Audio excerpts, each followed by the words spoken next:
안녕하세요. 구건석 성형외과 원장 구건석입니다.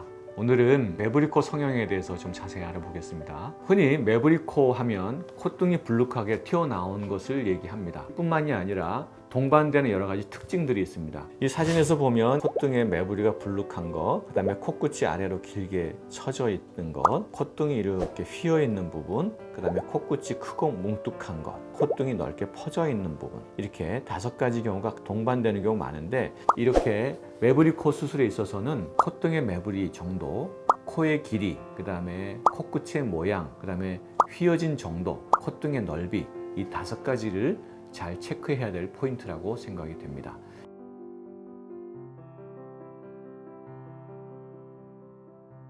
코 재수술을 상담하러 오시는 분들 가운데는 매부리코를 수술하면서 매부리를 깎은 다음에 그 위에 실리콘을 넣어서 매부리를 덮는 그런 수술을 받은 분들이 종종 있습니다. 이런 분들은 매부리를 제대로 깎지 않고 살짝 갈기만 한 다음에 남아있는 매부리를 덮어주기 위해서 실리콘을 넣은 경우입니다. 이렇게 되면 코가 굉장히 크고 또 길어 보이면서 남성적인 그런 모습을 보이게 되고, 때로는 코끝이 너무 이렇게 단단하게 돼서 굉장히 불편하고 아프다고도 합니다.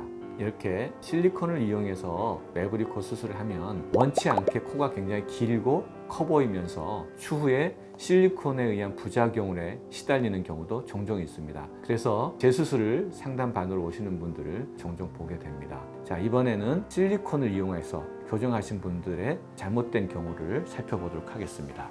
자, 이분은 역시 매부리를 살짝 갈고 그 위에 실리콘을 넣었는데, 그러다 보니까 실리콘이 굉장히 위에까지 올라가 있고, 따라서 코가 굉장히 길어 보이면서도 코끝이 이렇게 쭉 연결되지 않고 주저앉은 그런 모습을 보이고 있습니다. 따라서 매부리코 수술을 할 때 실리콘 보형물을 사용한다는 것은 80% 이상 수술의 실패 가능성을 의미한다, 이렇게 단정 지을 수밖에 없습니다. 매부리코 수술을 할 때는 반드시 실리콘 보형물을 사용하지 않고 자가 조직만으로 수술하는 것이 성공의 지름길을 하겠습니다.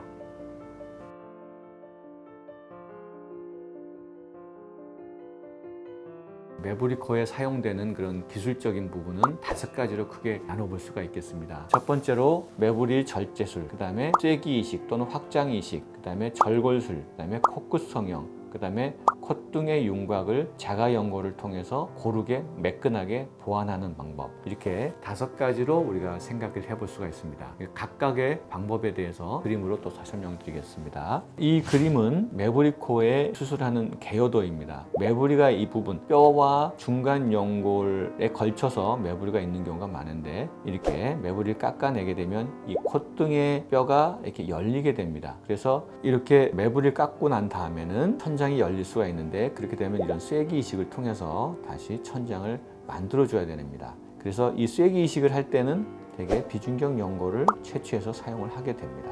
그리고 코끝이 콧등에 비해서 이렇게 주저앉는 그런 모습을 가진 경우가 대부분이기 때문에 코끝을 지지대를 사용하거나 온레이 그라프트, 즉 얹어주는 방식이라든가 다양한 연골 이식을 통해서 코끝의 높이를 올려주기도 합니다. 또 코의 길이가 길 때는 위로 당겨 올려주고, 또 코 길이가 짧을 때는 밑으로 길게 늘려주는 이런 코끝의 위치도 조절해 줘야 되는 그런 경우도 많이 있습니다.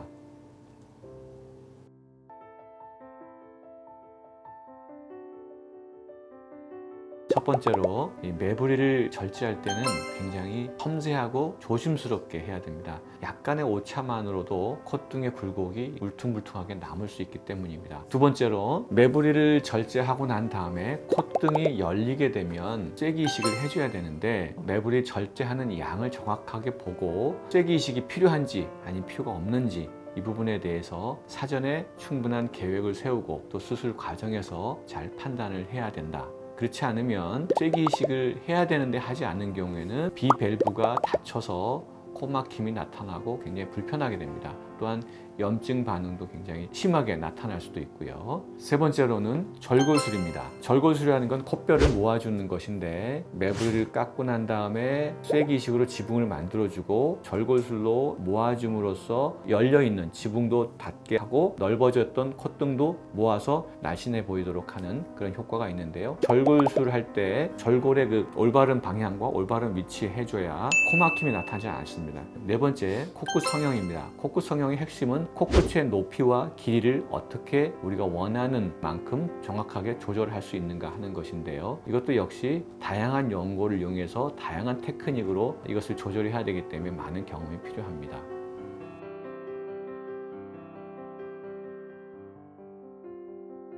이 사례는 매부리가 심하지 않으면서 코끝이 많이 낮고 코가 짧은 이런 경우입니다. 이런 경우에서 실리콘을 사용하게 되면 아주 코가 이상하게 되기 때문에 이분은 코끝의 높이와 길이를 늘려주는데 굉장히 포인트를 줘야 됩니다. 매부리를 깎는 것이 아니라 오히려 코끝을 세워줌으로써 코끝이 각이 생기고 쭉 뻗어나가는 느낌이 있도록 한 것입니다. 물론 매부리를 전혀 깎지 않은 것은 아니고요. 코끝의 높이와 길이를 늘려준 다음에 그 코끝의 높이에 맞춰서 콧등의 매부리를 다듬어주는 방식으로 수술을 했습니다. 이런 경우에는 매부리가 2mm 정도 깎았고요. 그 다음에 코끝은 3mm 내지 3.5mm를 높이면서 길이는 연장 이식을 통해서 충분히 길어지게 각이 생기도록 이렇게 수술한 것이 특징입니다.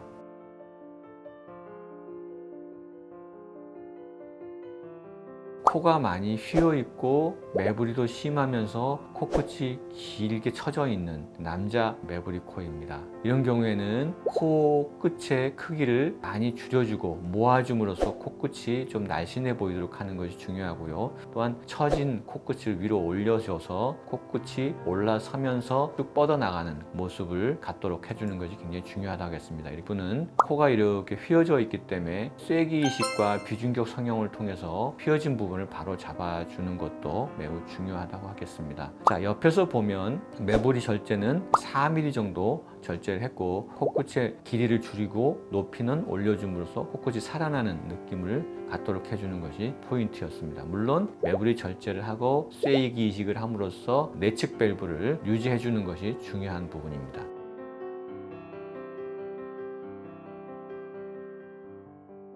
매부리가 상당히 큰 편이고 코도 좀 긴 편이었습니다. 그래서 한 4mm 정도 절제를 하고 길게 미간 부분이 많이 낮지 않았기 때문에 매부리를 좀 길게 그 대신에 많이 깎지는 않고요. 한 3, 4mm 정도 절제를 하고 대신에 코끝이 처짐을 교정하고 코끝의 높이도 올려줌으로써 코가 여성스럽게 똑하게 올라서는 모습이 되도록 하는 것이 중요합니다. 코끝도 줄여줌으로써 슬림하고 여성스러운 그런 모습이 되게 했고요. 콧등의 넓은 부분도 절골술을 통해서 모아진 그런 결과입니다. 이상으로 오늘은 매부리 코 수술에 대해서 좀 자세히 알아보았습니다. 마지막으로 정리하자면 매부리 코는 절대 실리콘을 이용해서 교정해서는 안 되는 수술이고요. 반드시 자가 조직, 자가 연골만을 이용해서 수술하는 것이 안전하고 좋은 결과를 얻을 수 있는 방법이라 하겠습니다.